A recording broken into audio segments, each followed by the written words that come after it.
ഒത്തുതീർപ്പിന് വഴങ്ങി PV Anwar MLA ADGP Ajith കുമാറിനെ മാറ്റി നിർത്തണോ എന്ന് മുഖ്യമന്ത്രിയും പാർട്ടിയും തീരുമാനിക്കട്ടെ എന്ന് പ്രതികരണം. സത്യസന്ധമായ അന്വേഷണം നടക്കും. പുഴുക്കുത്തുകളെ തുറന്നു കാട്ടുകയാണ് താൻ ചെയ്തതെന്നും അൻവർ. പരസ്യ പ്രതികരണം വിലക്കി മുഖ്യമന്ത്രി.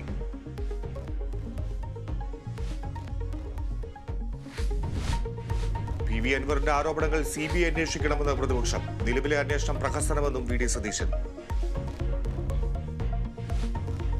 ഈ ആരോപണ വിധേയരായ ഈ ഉപജാപക സംഘത്തിന്റെ ചൊൽപ്പടിയിലാണ് മുഖ്യമന്ത്രി നിൽക്കുന്നത്. മുഖ്യമന്ത്രി അവരെ ഭയന്ന് നിൽക്കുകയാണ്, ജനങ്ങളെ പരിഹസിക്കുകയാണ്, ജനങ്ങളെ കബളിപ്പിക്കുകയാണ്. ശശിക്കെതിരെ കുറ്റാരോപണങ്ങൾ ഉണ്ടെങ്കിൽ പരിശോധിക്കുമെന്ന് LDF കൺവീനർ TP രാമകൃഷ്ണൻ. നടക്കുന്നത് നിയമപരമായ അന്വേഷണമെന്ന് വിശദീകരണം. തൃശൂർ പൂരം കലക്കിയത് മുഖ്യമന്ത്രിയുടെ അറിവോടെ എന്ന് VD സതീശൻ.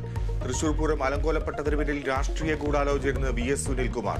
സംഭവത്തിൽ അന്വേഷണ റിപ്പോർട്ട് അടിയന്തരമായി പുറത്തുവിടണം. ജുഡീഷ്യൽ അന്വേഷണം വേണമെന്ന് K മുരളീധരൻ.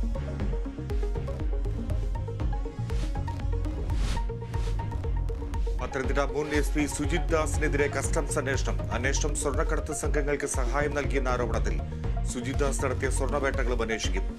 വിവാദങ്ങൾക്കിടെ സുജിത് ദാസ് ഇന്ന് പോലീസ് ആസ്ഥാനത്ത് റിപ്പോർട്ട് ചെയ്യും.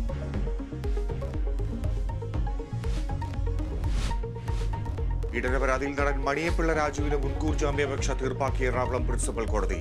ജാമ്യം ലഭിക്കാതെ വകുപ്പെന്ന് കോടതി. മുകേഷ്, ഇടവേള ബാബു, അഡ്വക്കേറ്റ് ചന്ദ്രശേഖരൻ എന്നിവരുടെ മുൻകൂർ ജാമ്യാപേക്ഷയിൽ വിധി ഈ മാസം 5-ന്.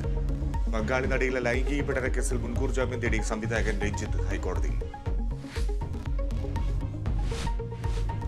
ബലാത്സംഗത്തിന് വധശിക്ഷ ഉറപ്പാക്കുന്ന ബിൽ നിയമസഭയിൽ അവതരിപ്പിച്ചു മമതാ ബാനർജി. സ്ത്രീകൾക്ക് വേണ്ടിയുള്ള പോരാട്ടമെന്ന് മമത. BJP ഉന്നാവോ കേസിൽ മൗനം പാലിക്കുകയാണെന്നും മമത.